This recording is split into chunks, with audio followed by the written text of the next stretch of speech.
From Dmitry Sosnovsky straight up kidnapping a businessman to John Jones getting arrested 5 different times for driving under the influence, these are some UFC fighters that have been arrested in the past for the most shocking reasons. First, let's talk about the latest entry on this list, Karl Roberson. The former UFC fighter was charged with robbery in New Jersey recently, and while you might already be out of words as to what has happened, the more interesting part still remains. The robbery that he's been booked for isn't just one that can be ignored, because if the reports are to be believed, he stole items worth over $200,000, which of course also includes jewelry and other valuable things. Sure, rumors and misinformation can spread like wildfire, but what do you do when the local police confirm the case itself? That's exactly what the Howell Township Police Department did when they released a statement confirming Roberson's arrest, although it also mentioned that he was released on bail. To add further substance to the report, Ryan Jackson, the lead detective for the case, also confirmed that the person is in fact a former UFC fighter. While it's true that Roberson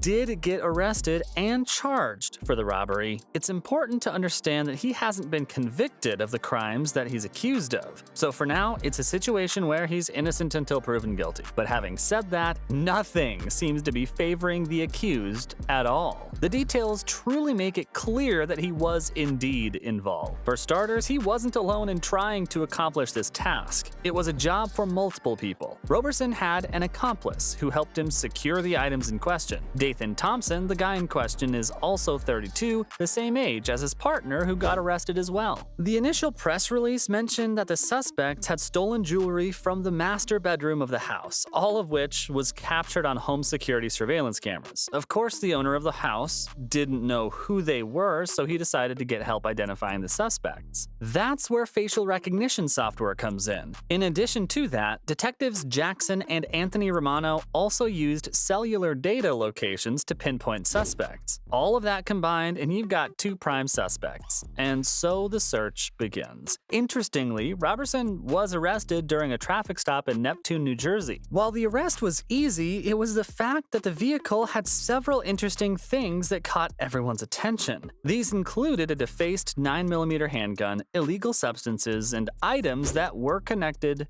directly to the burglary. What's more, he was also charged with possession of a controlled dangerous substance and several weapons offenses. On the other hand, his partner, Thompson, was an easier find, getting arrested at his house. The problem with all of this is that if they get convicted of the crimes leveled against them, this would mean that they'd be looking to serve a term that's close to or even more than 10 years in prison. It makes sense that way, since burglary charges in New Jersey are equal to 2nd or 3rd degree felonies, depending on their intensity. It remains unclear as of yet if he'll actually serve time behind bars. However, most of the evidence does point in that direction, so there's that. But speaking of fighters that have been arrested in the past, how can I forget about John Jones? It's one thing to get arrested, but doing that 4 times is just an achievement that only he has on this list. Sure, in comparison, his crimes may look mediocre, but that doesn't mean they can be written off. And then he's also considered one of the greatest in the UFC, which doesn't go well with behavior of this sort. Another reason why it's highlighted even more is the problem with Jones himself. He's been caught driving under the influence multiple times. Now, you can't put that on someone else. So let's start with where it all began. Back in 2012, when he first got arrested for this, it was because he'd slammed his car into a utility pole in New York. This was then followed by another arrest for hitting a pregnant woman with his car. Fortunately, her baby wasn't hurt, but she did receive injuries to her arm. What made matters worse, though, was that Jones fled the scene right after. This might have added to the severe punishment of 18 months. However, that too was converted to 18 months of supervised probation instead. Then he got booked for another DUI case in 2020, but his most recent was in 2021. This time, however, it wasn't similar to the ones in the past. In 2021, Jones was arrested once again just after being inducted into the UFC's Hall of Fame. On the same evening, he decided to celebrate by going out partying, and unfortunately, his drinking got out of hand.